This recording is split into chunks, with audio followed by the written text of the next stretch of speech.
Good day, good afternoon, good night. How you doing? This is MCM and you're listening to You're Probably Right. Today we are going to have a serious conversation. Well, maybe not a serious conversation, but there's going to be a serious talk happening here. Now, of course, I'm only doing the talking, but just stay tuned.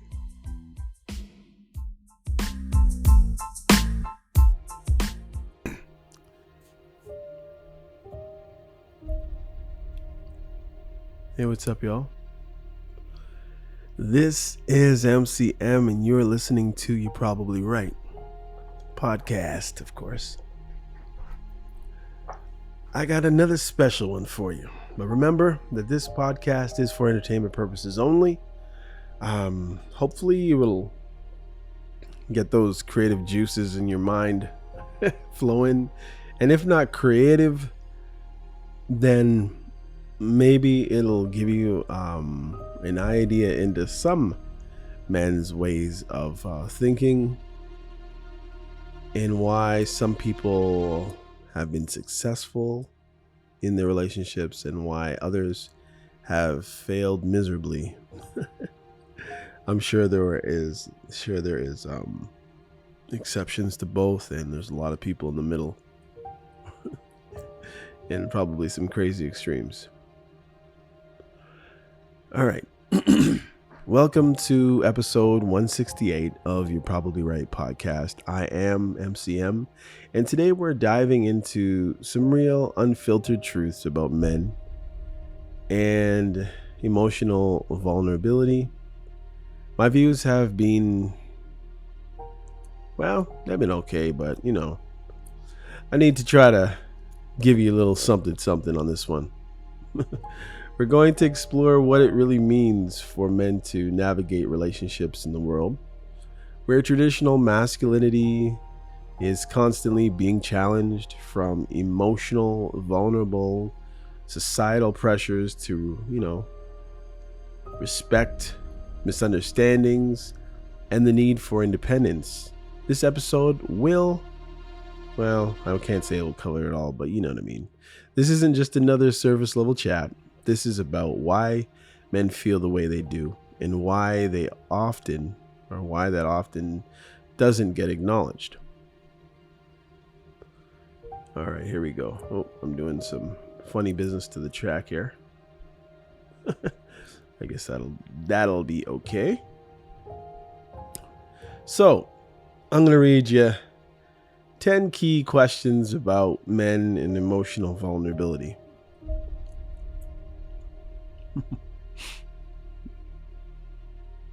Remember, this is called Men and Vulnerability, 10 insights into how men experience relationships. Now, of course, it's not going to be all men, right? I can't say I will get personal but it will be obviously from my standpoint, from what I've seen and what I've thought about or what I've experienced or, whatever. That's all I can give you, right? I mean, I could give you some textbook stuff and what other people say, but then if that's the case, you probably should be listening to their podcast, right? Anyhow, first one. How do men experience and process emotional vulnerability, and why might they sometimes find it difficult to open up? Men have traditionally been seen as strong, stoic, pillars of the family, responsible for protection and provision. As societal norms have evolved, men have faced conflicting expectations. They have to be open and vulnerable, yet maintain strength and leadership and bring in the money in most cases.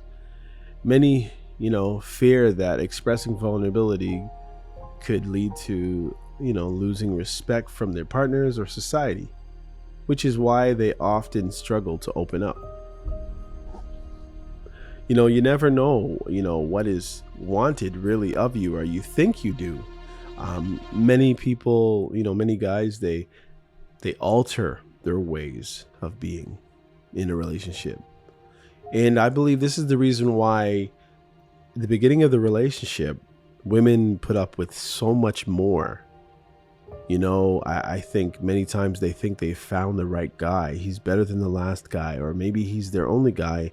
And they believe, for whatever reason, that they need to be open to new things because he's a man, and men aren't that smart in most cases, even though they might be book smart and better at math or better at fighting for things, getting their way in some ways, by force even. So in the beginning of a relationship, maybe women put up with a slap on the butt as you walk by, a new marriage or, your situation. But then you notice as the relationship moves on, it's also like women expect men to move on in their behaviors. And of course, some do. Some stop doing those things, stop hugging her around the waist when she's, in the kitchen, or when she's trying to concentrate on something and he just used to come over and give you a little nudge or a little hug or stop you from whatever it is you're doing and let you know that you're loved and cuddle and all that stuff. And then slowly but surely the cuddling and the, maybe the pat on the back doesn't hold the same weight and isn't as welcomed as it once was.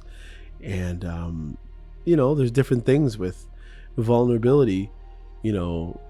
Guys don't always know how to express how they would like things to maintain their, like, most guys want the excitement, like women want the excitement to continue in the marriage to a certain level. But guys, once they're comfortable, they stop hunting. It's the reality.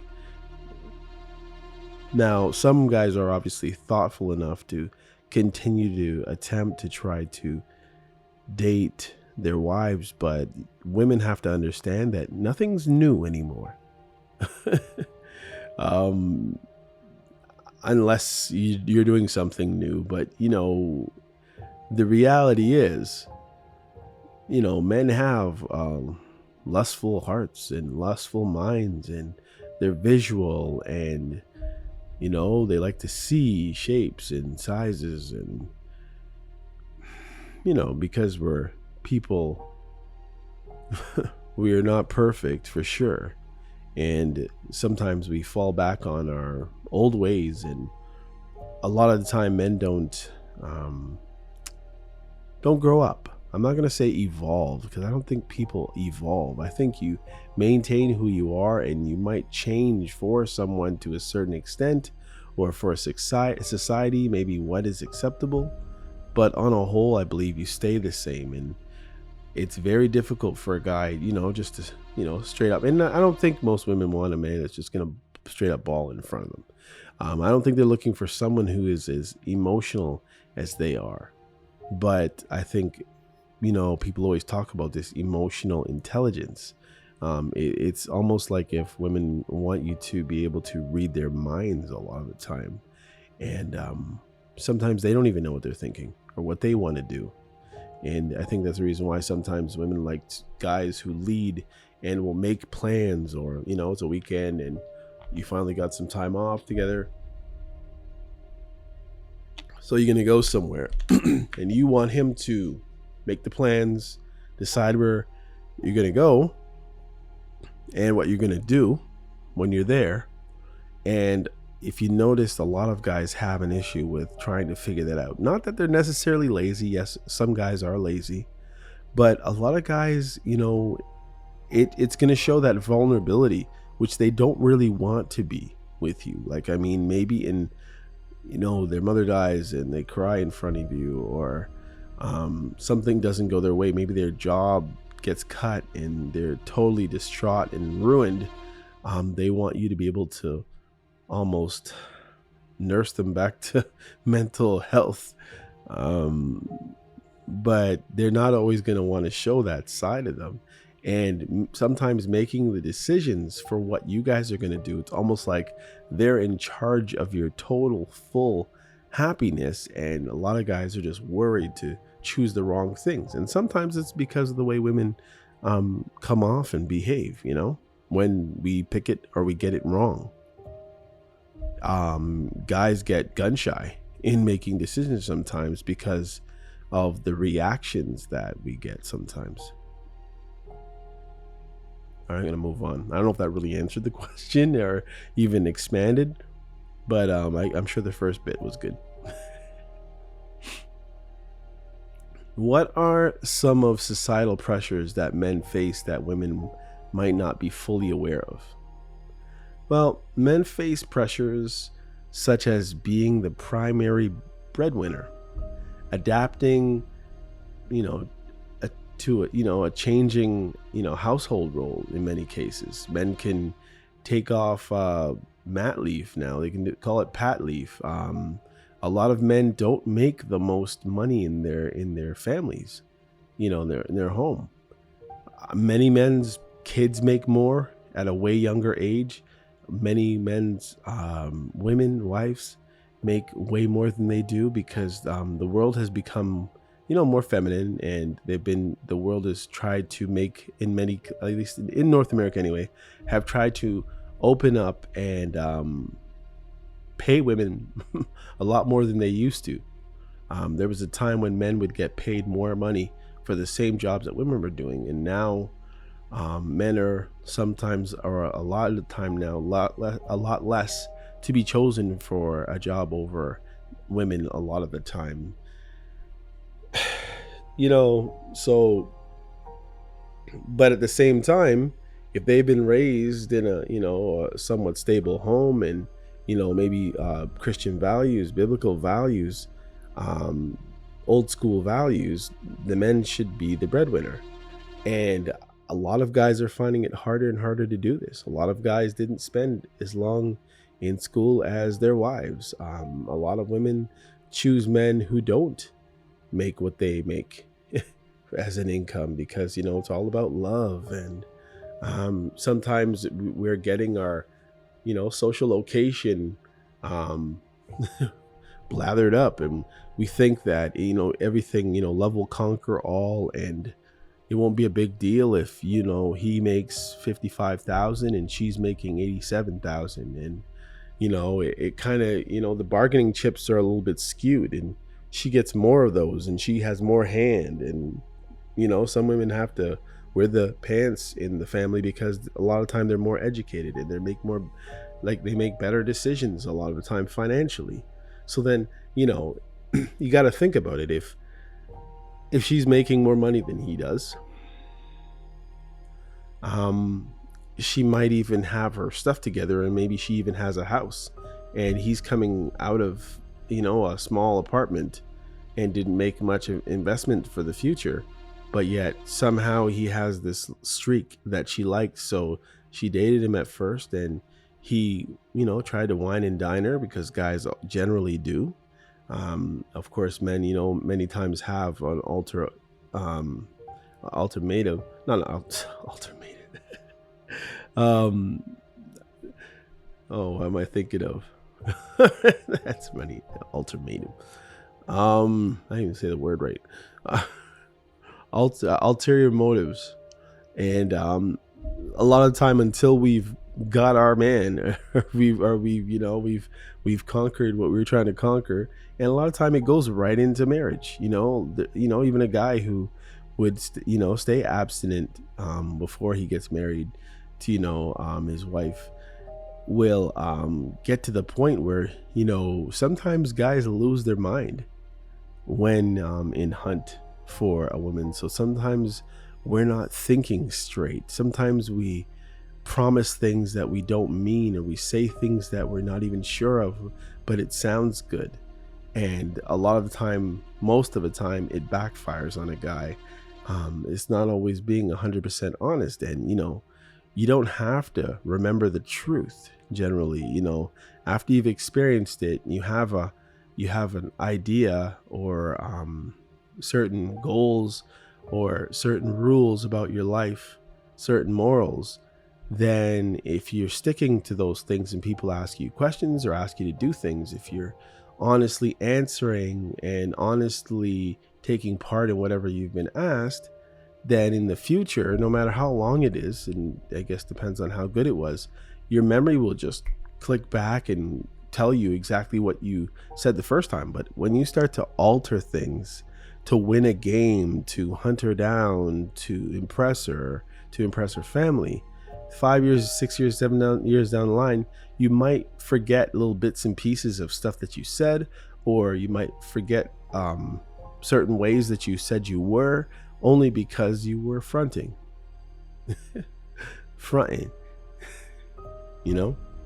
And sometimes women wonder why you were like this, you were like that. It was like, I was actually never like that, but yes, I did that, but it was only to win you over.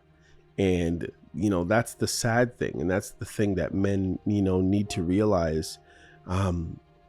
It's never too late to come clean. I honestly, I would challenge any man listening to this under the sound of my voice, as they say, come clean. There's stuff that you agreed to do that you don't like to do, that's not a part of who you are. There's stuff that you promised that you're having a hard time keeping up with that promise, or you don't even remember the promise because you were trying to win her over, impress her family. So therefore, when things really aren't a part of you, when giving a back massage really isn't a part of you, when washing your hair and plaiting it for her or braiding it for her is really not a part of you, when opening and closing doors for her is not really a part of you, cooking dinner before she comes home is not really a part of you, then when the marriage starts to go on, you'll find out that there's a lot of stuff that are different. And I know a lot of women are aggravated a lot of the time by that. And I'm just saying, today is a good day just to be honest, have a heart-to-heart, honest conversation. Now, there are some things that are not a part of us that we should be striving to do. And maybe we do need to write ourselves down some notes so we can remember things that she likes and that she wants to do, or she would like to have for a present. You shouldn't be trying to buy your wife. Oh, no, not buy your wife, but you shouldn't be trying to trick her, first of all. But you shouldn't be trying to not do things anymore. Like, buy her the present. When you were together in the beginning, you'd buy her a present. You wouldn't just throw her $100 or say, here's $2,000, go crazy at your favorite store. Like, it's cool to a certain level, but a lot of time, most of the time, women would rather us know them and pick out something that they can use, pick out something that, that has them going, and guys know that it's very difficult sometimes to figure that out. And we get stressed out and may not show it. And a lot of time it comes off as if we just didn't care. And yes, we forget dates sometimes. Reminds me of Chris Rock, and I think it was Grown Ups. Was it Grown Ups? I think it was Grown Ups 2 or something like that. Maybe not. But where he was on a bus and he was telling his friends that he has all kinds of get out of jail free cards because she forgot their anniversary. And it was like, how could that be? How could a woman do that? And it was really funny.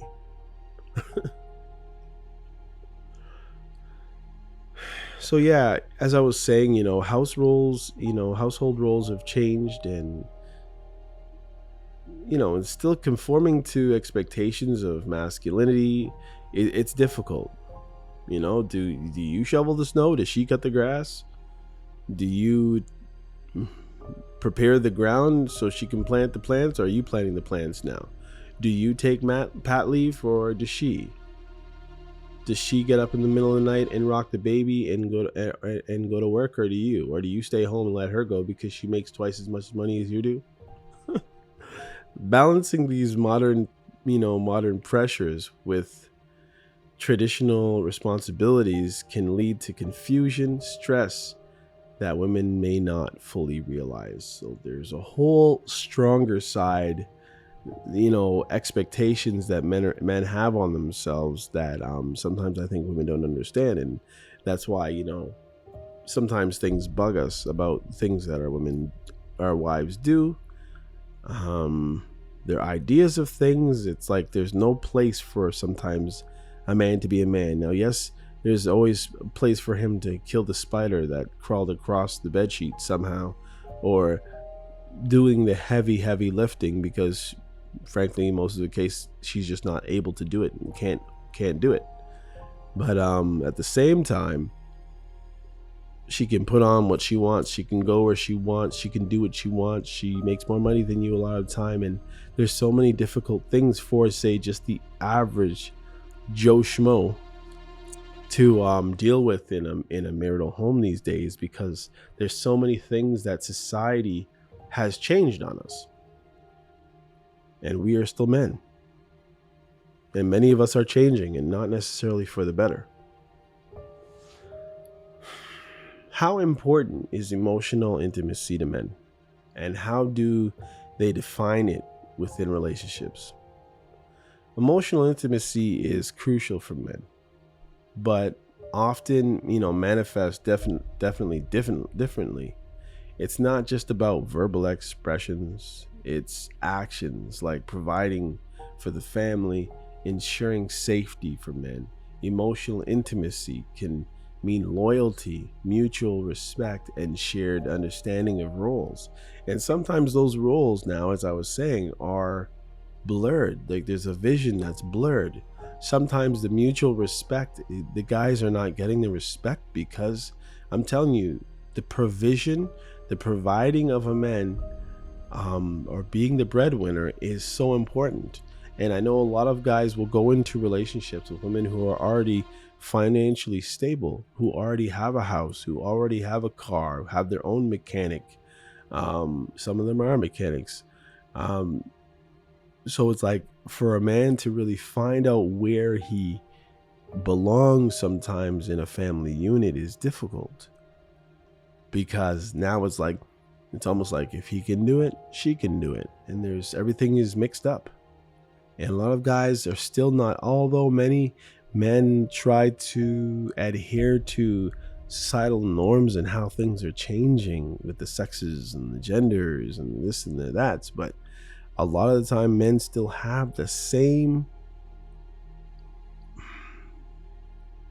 maybe not thought process, but still have the values, the same old school values. Now many men are changing, and you're seeing guys who call themselves straight wearing black nail polish like they're Motley Crue back in the day, and tight jeans, and you know what I mean, just a lot of stuff that guys didn't do before. Some wear makeup and again, they're straight, and everything's just gotten so mixed up. And I don't think the food that we eat, and with all the preservatives, I don't think those are helping either. All the hormones that have been pumping and coursing through the veins of the meat that we eat, and it's an interesting place to be these days.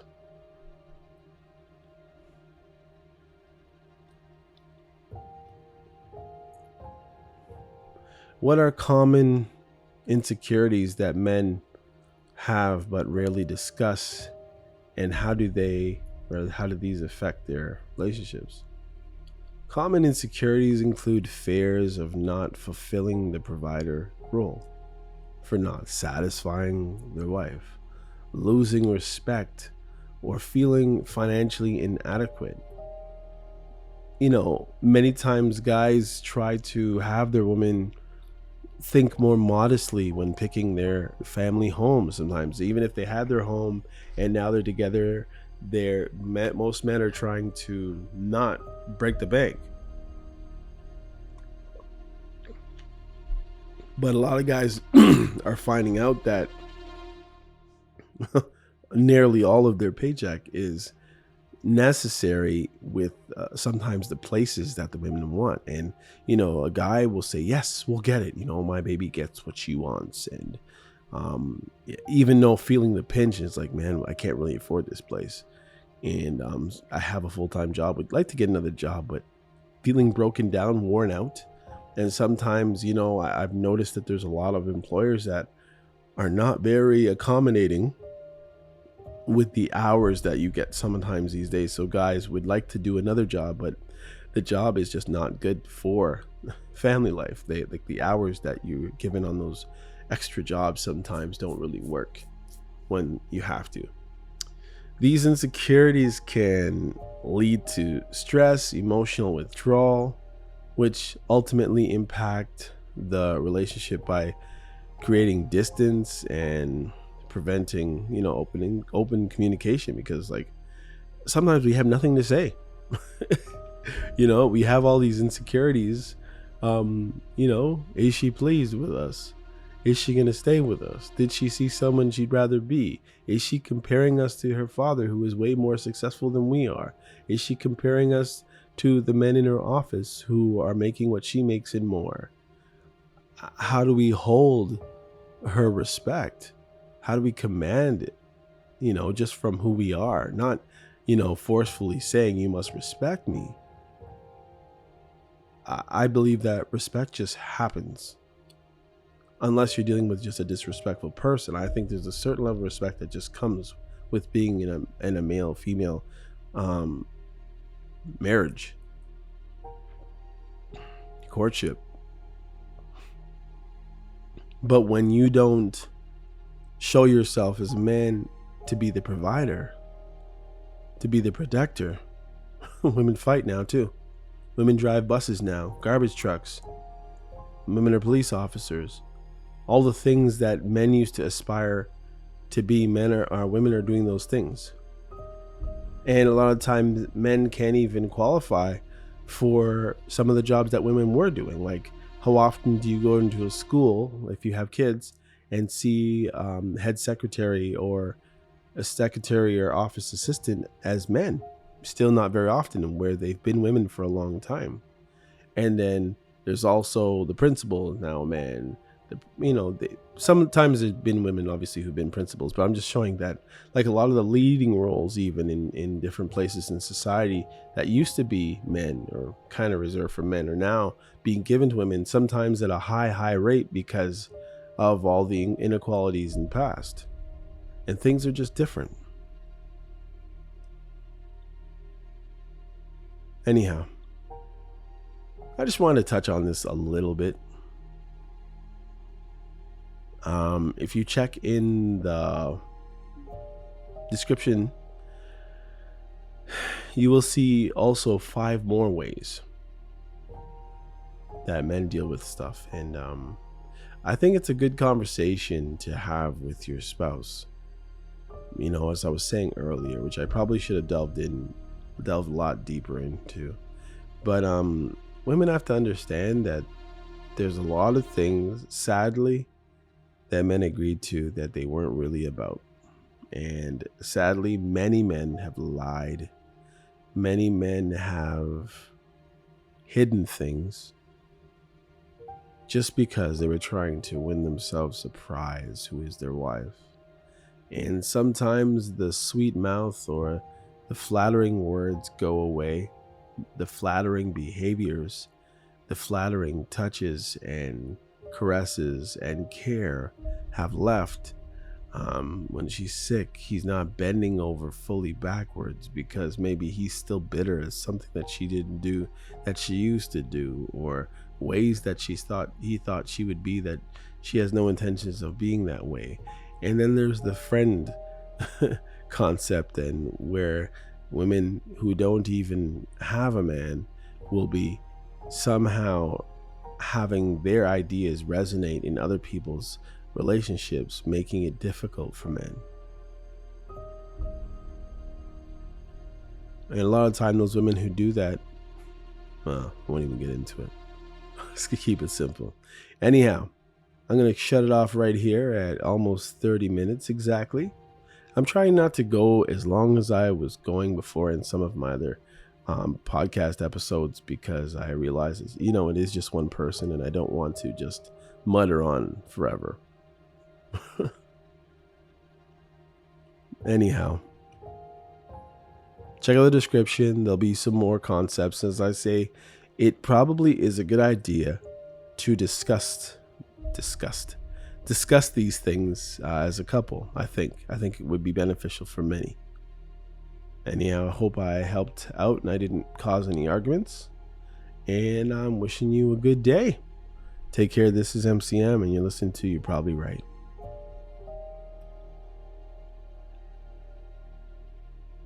Hey, come check out You're Probably Right podcast.